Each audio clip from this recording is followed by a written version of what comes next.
नमस्कार, मैं हूं जितेंद्र दीक्षित। 14 साल बाद फिर एक बार वैसी ही तस्वीरें सोमालिया से आ रही हैं जैसी कि मुंबई से आई थी।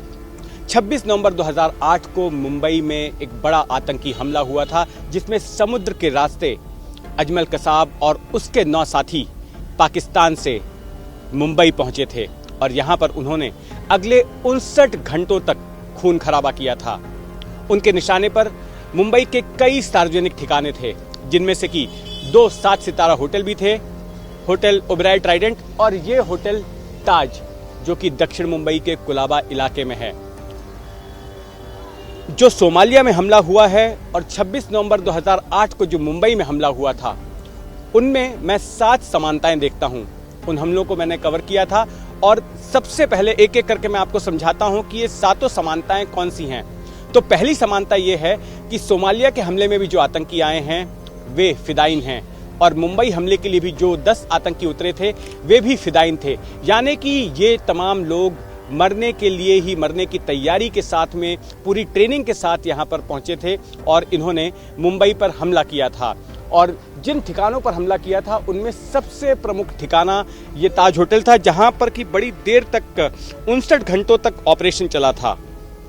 दूसरी समानता ये है कि फिदाइनों ने, चाहे वो सोमालिया हो या फिर मुंबई हो, दोनों ही जगहों पर 7 सितारा होटलों को टारगेट किया था। 7 सितारा होटल यानी कि ऐसी जगह जहां पर कि मीटिंग्स होती हैं, बैठकें होती हैं, नामी गिरामी लोग जहां पर आते हैं, बिजनेसमैन, कारोबारी, इसके अलावा जो है तमाम जांच एजेंसियां, सुरक्षा एजेंसियों के लोग भी अक्सर इन इमारतों में, इन होटलों में अपनी बैठक करते हैं। तो ये दूसरी समानता है।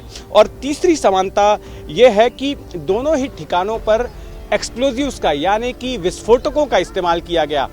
आप सोमालिया की तस्वीरों में देख रहे होंगे कि लगातार जो है धमाके की आवाज़ें आ रही हैं, आग की लपटें उठती दिखाई दे रही हैं। यहाँ पर ताज में भी कुछ ऐसा ही हुआ था। जो 4 आतंकी इस ताज होटल के भीतर घुसे थे, उन्होंने होटल की कई मंजिलों को आग लगा दी थी और खास करके गुंबद के पास में उन्होंने एक धमाका भी किया था। उनके पास विस्फोटक था। मुझे अभी भी याद है कि इस इमारत की 6वीं मंजिल पर ताज होटल के जो जनरल मैनेजर थे उस वक्त के, करमबीर कांग, उनकी पत्नी और उनके 2 बेटे उस कोने वाले रूम में वहां पर मौजूद थे। और चूंकि आग लगाई गई थी उस फ्लोर पर, तो धुएं की वजह से, दम घुटने की वजह से उन तीनों लोगों की मौत हो गई थी। इसके अलावा जो चौथी समानता मैं देखता हूं वो ये है कि आतंकी जो है अपने साथ बड़े पैमाने पर कारतूस, गोला बारूद लेकर आए थे, एम्यूनिशन लेकर आए थे, ताकि इस अटैक को लंबा खींचा जा सके।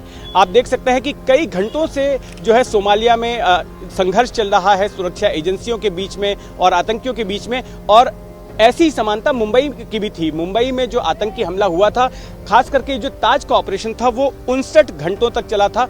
26 नवंबर 2008 की रात 9:30 बजे से वो हमला शुरू हुआ था और 29 नवंबर की सुबह करीब 8 बजे के आसपास तक वो हमला चल रहा था। इसके अलावा जो अगली समानता है वो ये है कि दोनों ही ठिकानों पर, सोमालिया में भी और मुंबई में भी, वरिष्ठ पुलिस अधिकारियों को टारगेट किया गया। सोमालिया में जो खबर आ रही है कि कई वरिष्ठ पुलिस अधिकारी भी जो है वो घायल हुए हैं। मुंबई के हमलों में भी महाराष्ट्र ATS के प्रमुख हेमंत करकरे वे मारे गए थे। उसके अलावा कई और भी आला अधिकारी मारे गए थे। अगर मैं इस ताज होटल की बात करूं तो यहाँ पर NSG के मेजर संदीप उन्नीकृष्णन, उनकी मौत हो गई थी। वे शहीद हुए थे यहाँ पर आतंकियों से लड़ते हुए। इसके अलावा जो 6वीं समानता है, 6वीं समानता ये है कि दोनों ही जगहों पर हॉस्टेज सिचुएशन है, यानी कि दोनों ही जगहों पर आतंकियों ने होटल के भीतर जो लोग मौजूद थे उनको बंधक बनाकर रखा था। इस होटल में भी 59 घंटों तक कई लोगों को, जो होटल के गेस्ट थे, यहाँ पर जो कार्यक्रम में शिरकत करने के लिए आए थे और होटल के जो कर्मचारी थे, उनको बंधक बनाकर रखा गया था। वैसा ही कुछ सोमालिया के होटल में भी हुआ है, वहाँ पर भी हॉस्टेज सिचुएशन है। और इसके अलावा जो 7वीं समानता है वो ये है कि दोनों ही जगहों पर साजिश पूरी तैयारी के साथ की गई थी, पूरी जानकारी जुटाकर।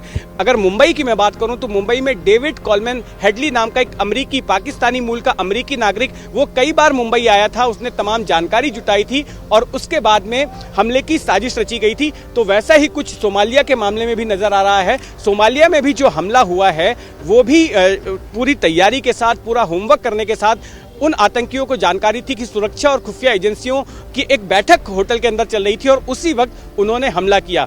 तो ये 7 समानताएं थी। इसके अलावा एक 8वीं समानता भी है, वो ये है कि चाहे सोमालिया का हमला हो या मुंबई का हमला हो, दोनों में अल कायदा की भूमिका रही है। जो सोमालिया में जिस संगठन ने अल शबाब नाम के जिस संगठन ने हमला किया है वो अल कायदा से जुड़ा है। मुंबई में लश्कर तैयबा नाम के जिस संगठन ने हमला किया उसके भी तार अल कायदा से जुड़े हुए हैं।